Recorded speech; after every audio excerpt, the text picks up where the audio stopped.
سوف يحصد أو كان شرا فتنكيل وتعذيب يا ويل من ضيع الأعمار في زلل وكل من كسبه الآثام والحوب واطلب علوما مع إقبال مع عمل فأنت بالعلم والأعمال مطلوب واحذر زمانك هذا إنه زمن به المناكير شاعت والمعايب فكن وحيدا فريدا خاملا حذرا فإن فيه الأقاويل الأكاذيب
اللهم صل وسلم على سيدنا محمد وعلى آل سيدنا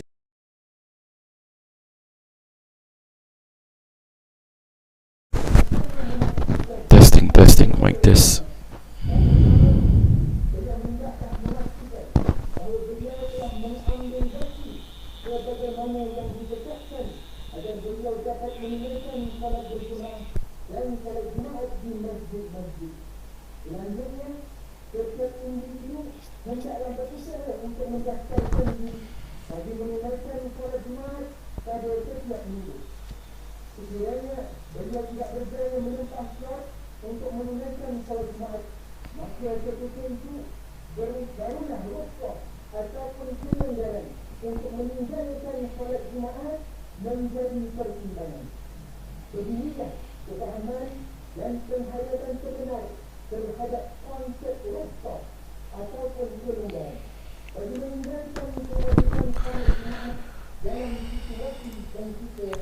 Bismillahirrahmanirrahim. Alhamdulillah Rabbil Alamin.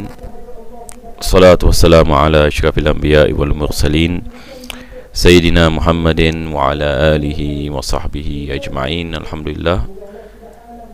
We begin by praising Allah subhanahu wa ta'ala, and we pray that Allah bless us and with knowledge and your benefit, and bless us and with iman and taqwa in this blessed day of Jum'ah. And inshallah ta'ala we'll continue and with our session of answering queries. May Allah subhanahu wa ta'ala bless us with tawfiq. So inshallah we will enter into the first question.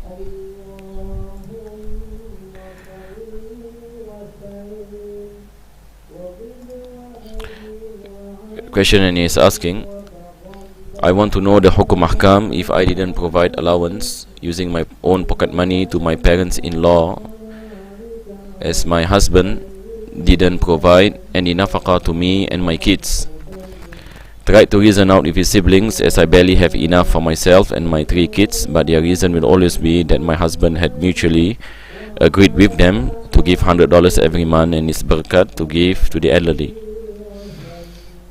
FYI, for information, both my parents and he had passed away, and I do not have any siblings. I felt being bullied by my husband's family.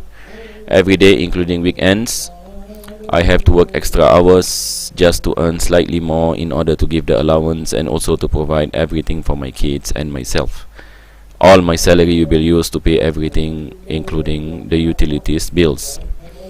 So basically, this question comes from a wife who is saying, what is the ruling when comes to providing allowance using her own money to the in-laws, to her father-in-law, mother-in-law, and the fact that she is supporting the family. She has 3 kids and husband, and the husband is not working, but she is working extra hours and he just to support his family basically. So this basically the question. So there are a few things that we have to understand as the fundamental in understanding any ruling in terms of nafaqah. So point number 1, in Islam, when it comes to nafaqah, it is the obligation of the husband. So it is the obligation of the husband, and this is what Allah subhanahu wa ta'ala mentioned in the Quran, and when it comes to providing for the family. So it is not any obligatory upon the wife to provide a nafaqah. But when it comes to a wife who is working, she can work. If the work doesn't is not something that is what you call it, causing her to do something which is against the Sharia, for example, or against the Islamic teachings. So if she can observe her duties as a Muslimah, and she can find a job that is suitable, it is permissible for her to work and to support the family. But when it comes to supporting the whole family, including the husband, this is not an obligation. So by right, it is the responsibility of the husband. It is the husband that has to look into this. If the husband is not working, then he has to find out ways to find a job on how he can solve the problems that the wife is facing, and also the family is facing. So this is the first thing. The first thing we mentioned, that the nafaqah, what is obligatory is upon the husband to provide any nafaqah. Point number 2, when it comes to giving any allowance to in-laws, and likewise we say in terms of compulsion, and there is no compulsion in Islam that you as a wife that you have to work and you have to give any part of your income to your in-laws. Usually people do this just because due to goodwill, goodwill, and in a sense they just want to help out, for example, there is no problem in that. But it is not an obligation, and the husband cannot force the wife to do so, especially if the wife is saying that she is not having enough, and the fact that she is supporting the whole family, and so on and so forth. So this is a sad situation in reality. Me myself, when I read this question today, I felt sad, and because it is not an easy situation for a Muslimah, especially in this time where expenses are expensive, and when it comes to paying bills and also and everything else, and the fact that a Muslimah has to work at the same time, and he has to take care of the children. So this is something which is tough, which is something which is tough, and we pray to Allah subhanahu wa ta'ala that Allah is the affairs of the questioner. So my advice will be, you have to speak to your husband in a way to convince him and to inform him about any the situation that you are in a state of difficulty, that you are in need of support. You should not be continuing like this for a long time because it will take a toll on you. So there need to be communication between you and your husband. So this is in the case that you want to be patient and you are facing these difficulties for the sake of preserving the family for example, and you chose the path in your patience, and you will be rewarded for your patience, and every difficulties that you face, Allah subhanahu wa ta'ala will bless you with rewards. The second solution is if things does not work and so on, and you are facing great difficulties and nobody is helping you out, you can go to the court and lodge a complaint that your husband is not providing any nafaqah to you for example for such and such a period of time. So this is another situation. We say another alternative. This is another alternative that what you call it, that the wife can lodge a complaint due to the fact that the husband does not give nafaqah. So when it comes to the court, they have certain procedures in approaching the husband and providing counseling and finding out what actually happened, and so on and so forth. So like we look at the situation in Singapore, there are cases of divorce because of the fact that the husband do not provide any nafaqah. And then the advice to the husband is to come in and help, and not let the situation go on like this. When it comes to finding any work, there are a lot of places that one can find any work. It's just that a person cannot be too choosy. But when it comes to the availability of jobs, there are many jobs that are available. For example, even to the extent of working as a Grab driver, for example, or working in the delivery industry, and likewise in terms of the working in the security, for example. So in Singapore, basically there are jobs that are available, but it's just that some people, for example, they want a certain kind of job that suit their lifestyle. So when it comes to difficulty in finding jobs, then we have to be patient. We have to look at the jobs that are available temporarily, and then slowly from there, inshallah ta'ala, we can find the job that suits our situation. So what I'm trying to say is that there must be effort. There must be effort, especially a husband who has a wife and has 3 kids. So the husband has to change. The husband has to change, and has to be counseled in this, because this is the fault of the husband. So I hope that Allah subhanahu wa ta'ala is in your affairs, and I hope that situation will be better for you. Hopefully your husband, what you call it, is able to look into this and understand his responsibility, and then slowly work towards sustaining the family.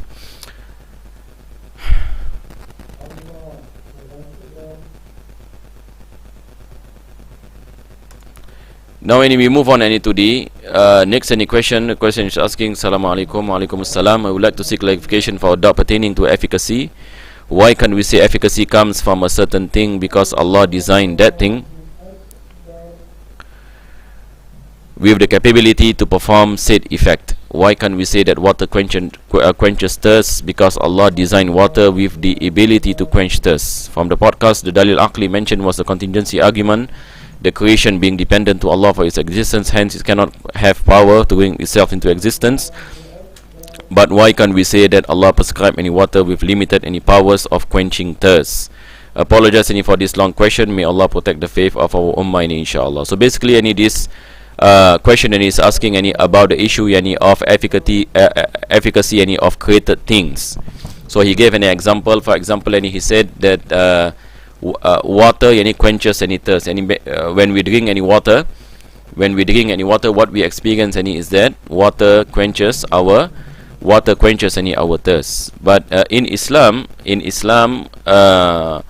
we mention, we say that efficacy only comes any from Allah subhanahu wa ta'ala. Yani only Allah subhanahu wa ta'ala is the doer of all things. This is in according to many verses in many verses in the Quran, and even if you go back into the kalima la ilaha illallah, yani is to believe that there is no God any but Allah, and is also to believe and there is nothing other than Allah subhanahu wa ta'ala who possess divine attributes. And number 3 is that nothing other than Allah subhanahu wa ta'ala has can bring about efficacy. So this is the meaning of la ilaha illallah in reality. And of course we have the verse in the Quran, la hawla wala quwwata illa billah, la hawla wala quwwata, there is no power and no ability except with Allah subhanahu wa ta'ala. So this is the aqidah of the Muslim. The aqidah of the Muslim is that nothing gives any effect except that it comes from Allah. So we say everything is created by Allah subhanahu wa ta'ala, everything is sustained by Allah subhanahu wa ta'ala, and this is the meaning of qayyum. And the created beings, they do not have any power, and they do not have any efficacy. So this is basically the fundamental belief of the Muslims. So whenever we say la ilaha illallah, whenever we say la hawla wa la quwwata illa billah, or we recite ayatul kursi, Allahu la ilaha illa huwal hayyul qayyum, the meaning of qayyum, what it means is basically that there is no power, there is no ability, there is no efficacy except it comes from Allah subhanahu wa ta'ala. So the created things are contingencies, as what we mentioned. They are brought from by Allah subhanahu wa ta'ala from non-existence to existence, and thus they do not possess any ability of power.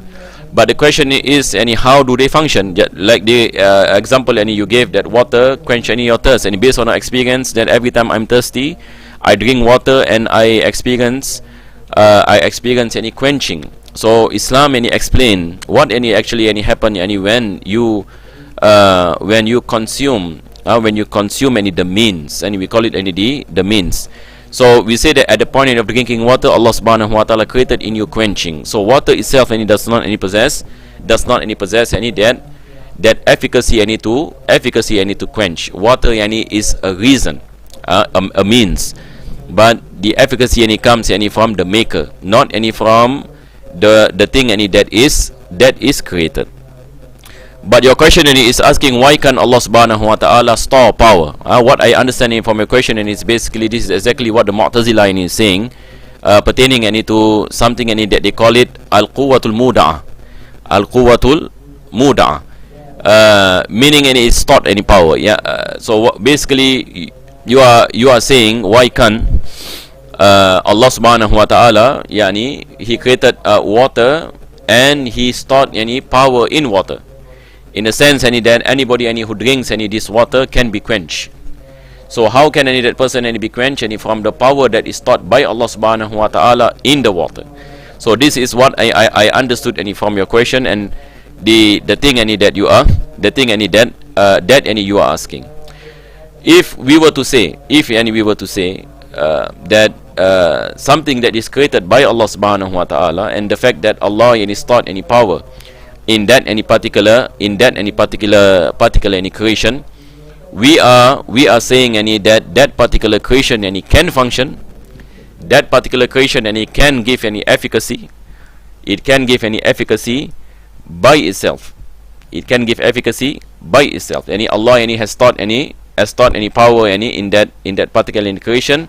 So now this particular creation becomes independent. Now this particular creation becomes independent. So what happens? When someone drinks the water, he became any quench. How does he became quench? From the power that is stored by Allah subhanahu wa ta'ala in that particular particular creation that is the water. So if that is the case, we will come into the conclusion that something other than Allah subhanahu wa ta'ala is giving any efficacy against the will of Allah subhanahu wa ta'ala. So here we will stumble into another problem, that is the issue of will. So we have to understand as Muslims, we believe that everything happens by the will of Allah subhanahu wa ta'ala. Everything happens by by the will of Allah subhanahu wa ta'ala. So if we were to believe that a creation can function by itself, by a power that is taught, now this will bring us to the conclusion that something can happen against the will of Allah subhanahu wa ta'ala, because now it has become independent. And to say something that can happen against the will of Allah subhanahu wa ta'ala will bring us to another issue, that is Allah cannot become God, because how can something happens in the creation against what he wants, against his will. So this is the thing that can lead to serious consequences. So you gave the example of water. Let me give you another example to explain this better, easier, so that people can understand. Look at human beings. Now, for example, how are we able to function? Our actions, for example. So if you use the concept quwwatul muda'a, that's taught power. So now we are saying that Allah subhanahu wa ta'ala created human beings, and Allah taught power in human beings, and human beings can function independently from the stored power that is given by Allah. So again, human being can perform actions against the will of Allah subhanahu wa ta'ala, because now he is independent. He can do a particular action or not do a particular action, because now having stored power, he becomes independent. So if he does something against the commandment of Allah subhanahu wa ta'ala, for example, he commits zina, and Allah subhanahu wa ta'ala commanded human beings not to commit any zina, so now we are saying that human beings can give an effect of doing and creating the actions of ma'siyah, and this is against the will of Allah subhanahu wa ta'ala. This is against the will of Allah subhanahu wa ta'ala. Against it collides with the issue of the attribute of will. So that is the thing. That is why our scholars mentioned this kind of understanding of stored power. Our scholars mentioned that this can lead to disbelief. This can lead to disbelief. So that is why the correct understanding Islam is not believing in stored power, because once you believe in stored power, you are believing that something else can give efficacy, something else that can give efficacy by itself, by the power that is taught, and thus it can go against the will of Allah subhanahu wa ta'ala. So in Islam, we say nothing go against the will of Allah subhanahu wa ta'ala. Nothing happens except that it happens by Allah. It happens billah. So other than Allah subhanahu wa ta'ala do not have any power. Other than Allah subhanahu wa ta'ala do not have any efficacy, except that it comes from Allah subhanahu wa ta'ala. And this is the meaning of Tawheed. This is the meaning of the oneness of Allah subhanahu wa ta'ala. This is the meaning of the greatness of Allah subhanahu wa ta'ala manifested in the creations. So when we look at the creations of Allah subhanahu wa ta'ala, we find the creations are functioning. So this functioning, again, it is a creation of Allah subhanahu wa ta'ala. Allah subhanahu wa ta'ala created the properties of water. Allah created the properties of water, and Allah is the one who gives water the efficacy, not any water. So this is the explanation in accordance to the verses in the Quran, and we find many examples, and Allah speaks about how Allah subhanahu wa ta'ala created the existence of created beings, and how Allah subhanahu wa ta'ala make them function, and at the same time how Allah is the one who gives the effect. Other than Allah subhanahu wa ta'ala does not give any effect. So I hope it is clear insyaAllah.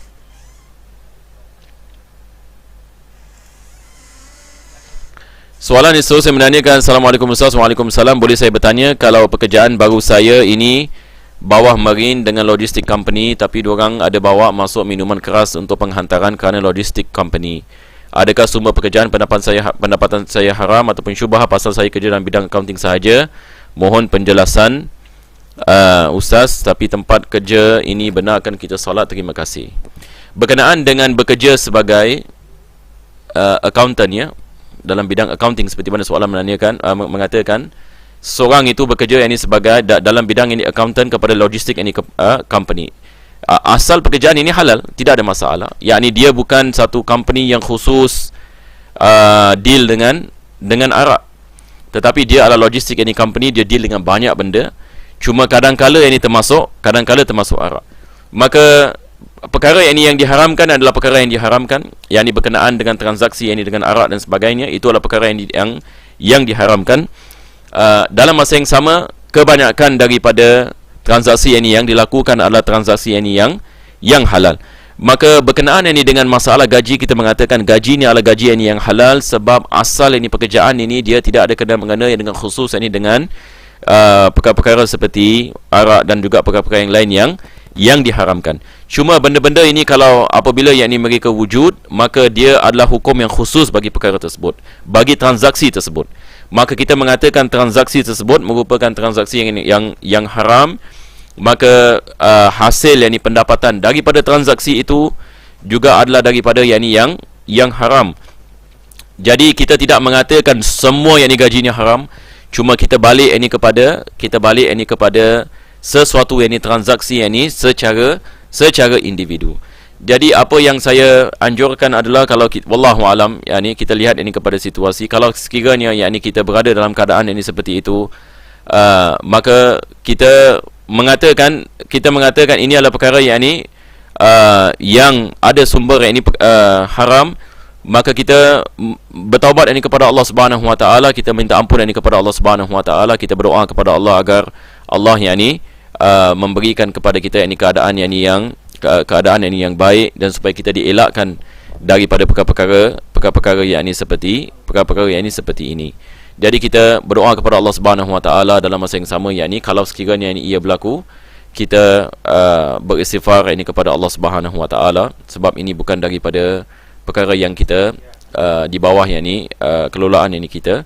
Jadi itu sahaja yang saya ini boleh mengatakan. Kalau sekiranya seseorang itu dapat ini pekerjaan di company yang logistik ini yang lain, yang misalan yang hanya berlibat ini dengan benda-benda yang halal ini sahaja, ini sebagai misal, maka itu adalah lebih baik. Wallahu a'lam bissawab. Jadi insya-Allah taala kita berhenti ini di sini, ini disebabkan masa. Insya-Allah kita akan meneruskan pada minggu yang akan datang. Alhamdulillahirabbil alamin. Allahumma shalli wa sallim ala sayyidina Muhammad wa ala ali sayyidina Muhammad. Rabbana atina fid dunya hasanah wa fil akhirati hasanah wa qina adzabannar. Sallallahu ala sayyidina Muhammadin wa ala alihi wa sahbihi wasallam. Alhamdulillahirabbil alamin.